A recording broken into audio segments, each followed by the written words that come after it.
Assalamualaikum warahmatullahi wabarakatuh. Halo anak-anak bunda, bagaimana kabarnya anak-anak di rumah? Semoga anak-anak selalu diberikan kesehatan ya anak-anak, amin ya robbal alamin. Hari ini anak-anak berjumpa lagi dengan Bunda Ratna dalam pembelajaran tematik kelas 4. Sebelum anak-anak belajar pada hari ini, kita berdoa terlebih dahulu ya. Silahkan anak-anak duduk yang baik. Sudah? Kita berdoa terlebih dahulu. Semuanya sikap berdoa. Marilah membaca basmalah. Bismillahirrohmanirrohim. Amin. Semoga dengan kita berdoa nanti anak-anak dimudahkan ya dalam memahami materi hari ini. Sebelum kita belajar, Bunda Ratna mau cek semangatnya anak-anak. Teladan aku siap. Sekolah teladan bil uswati mumtaz. Oke, sekarang Bunda Ratna ada tepuk. Namanya tepuk di rumah aja. Apakah anak-anak sudah tahu? Kita lakukan bersama-sama ya anak-anak. 1, 2, 3. Ayo kita lawan virus corona. Diam di rumah jangan keluyuran. Bermain dan belajar bersama ayah bunda. Ayo aktivitas di rumah aja. Bagaimana anak-anak sudah bisa? Kita lakukan satu kali lagi ya anak-anak. Yang semangat, semuanya siap? Oke, 1, 2, 3. Ayo kita lawan virus corona. Diam di rumah jangan keluyuran. Bermain dan belajar bersama ayah bunda. Ayo aktivitas di rumah aja. Wah, anak-anak semangat sekali hari ini. Sekarang anak-anak sudah siap ya untuk belajar tematik hari ini. Anak-anak disiapkan ya buku tematik tema 4 dibuka halaman 95. Agar anak-anak lebih paham tentang materi hari ini, silahkan anak-anak siapkan fokus dan konsentrasinya untuk menyaksikan video pembelajaran berikut ini. Anak-anak, bersama Bunda kita akan belajar subtema 3 pekerjaan orang tuaku. Nah anak-anak, Bunda akan menceritakan sebuah cerita tentang pentingnya budaya tegur sapa. Pak Tulus bekerja sebagai kepala desa di desa Serehwangi. Pak Tulus ingin warga desanya mempunyai rasa persatuan dan kesatuan. Ayo kita cari tahu cerita tentang Pak Tulus. Cerita ini berjudul pentingnya budaya tegur sapa. Senangnya tinggal di daerah Serehwangi. Kedekatan hubungan antar warga membuat mereka saling menjaga. Tidak semua warga desa Serehwangi merupakan penduduk asli.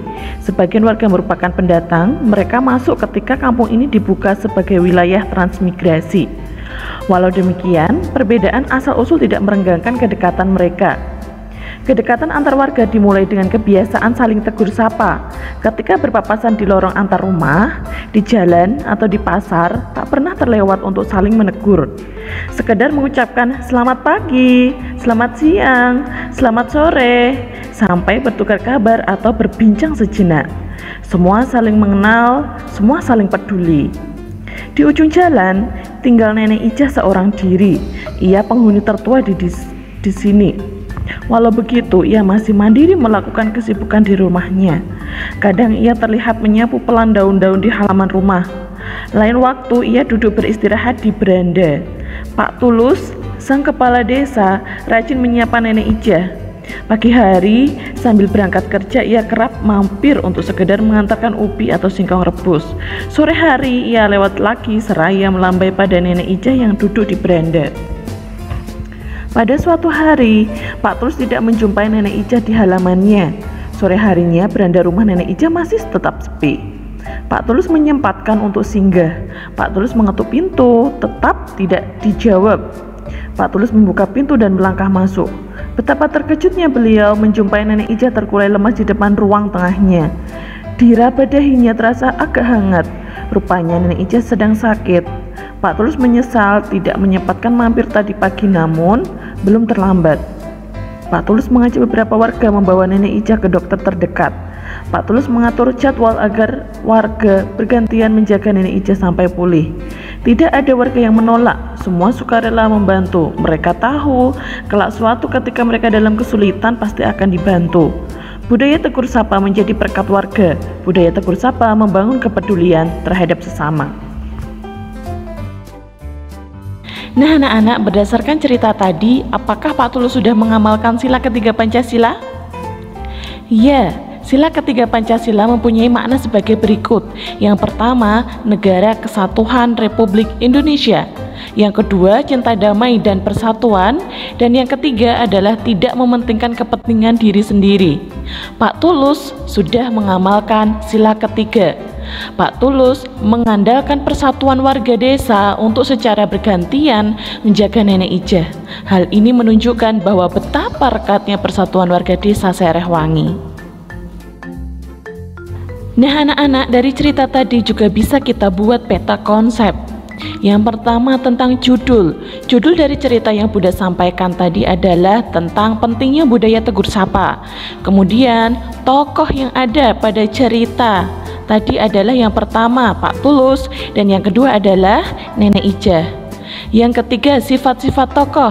Nenek Ijah memiliki sifat mandiri. Walaupun sudah tua, beliau tetap mandiri melakukan apapun sendiri. Kemudian Pak Tulus memiliki sifat ramah dan peduli. Setiap hari menegur Nenek Ijah dan peduli terhadap Nenek Ijah yang baru sakit. Pak Tulus meminta warga untuk secara bergantian menjaga Nenek Ijah. Kemudian yang keempat adalah tempat. Tempat dari cerita tadi adalah di desa Serehwangi. Dan yang terakhir adalah pesan moral yang dapat diambil dari cerita pentingnya budaya tegur sapa adalah tegur sapa harus lebih dibudayakan untuk membangun kepedulian terhadap sesama. Kegiatan ekonomi merupakan usaha yang dilakukan manusia untuk memenuhi kebutuhan hidupnya. Salah satu contoh kegiatan ekonomi adalah proses pembuatan sebuah baju. Proses ini memerlukan proses yang sangat panjang, dimulai dari pemetikan buah kapas sampai dengan menjahit kain menjadi baju. Berikut proses pembuatan baju dari awal sampai akhir. Kapas diambil dari pohon kapas dan dijemur di matahari. Setelah beberapa hari kapas itu kering, baru biji kapas dipisahkan dari serat kapas. Kegiatan selanjutnya adalah memintal serat kapas menjadi gulungan kapas. Pemintalan menggunakan alat pemintal yang meliputi proses penarikan serat kapas sedikit demi sedikit. Pembuatan benang kapas dimulai dengan membuka bola kapas. Biasanya pemintalan benang dicampur dari berbagai serat dari bola kapas yang berbeda agar semua bola kapas tersebut bisa menyatu. Benang adalah hasil akhir dari proses pemintalan. Selanjutnya adalah proses mewarnai atau memberi warna pada benang secara merata. Penenunan merupakan proses utama mengubah benang menjadi kain. Sebelum masuk ke proses penenunan, benang perlu disiapkan terlebih dahulu. Benang dianyam hingga berbentuk anyaman kain. Kita bisa menambahkan benang buatan ke dalam kain katun sehingga menghasilkan jenis kain katun yang berbeda kadar kapasnya. Setelah proses penenunan selesai, maka hasilnya adalah lembaran-lembaran kain yang merupakan bahan utama pembuatan baju. Sebelum menjahit, harus dibuat pola baju terlebih dahulu. Pola adalah potongan-potongan kertas yang merupakan bagian-bagian baju. Menjahit adalah pekerjaan menyambung kain. Menjahit dapat dilakukan dengan tangan memakai jarum tangan atau dengan mesin jahit. Semua bagian baju disatukan satu persatu sehingga menjadi baju yang utuh. Setelah itu ditambahkan kelengkapan baju seperti kancing, saku, dan kelengkapan lainnya. Agar tepi baju rapi dan benang tidak terlepas, dilakukan pengobrasan pada tepi baju. Jadilah sebuah baju yang siap dipakai. Anak-anak, selain Pak Tulus tadi yang menjadi kepala desa di desa Serehwangi, ada berbagai pekerjaan lain yang harus anak-anak kenal. Ada dua jenis pekerjaan, yakni pekerjaan yang menghasilkan barang dan pekerjaan yang menghasilkan jasa. Contoh pekerjaan yang menghasilkan barang adalah seorang arsitek. Arsitek menghasilkan barang berupa rancangan rumah. Yang kedua, koki. Koki menghasilkan barang berupa makanan yang lezat. Yang ketiga, penjahit. Penjahit menghasilkan sebuah baju yang sering kita pakai sehari-hari. Yang keempat, tukang kayu. Tukang kayu menghasilkan barang-barang yang sering kita gunakan, contohnya lemari, kursi, kerajinan mebel, dan lain sebagainya. Kemudian nelayan. Nelayan juga menghasilkan makanan yang sering kita konsumsi seperti ikan, cumi, udang, dan masih banyak lagi.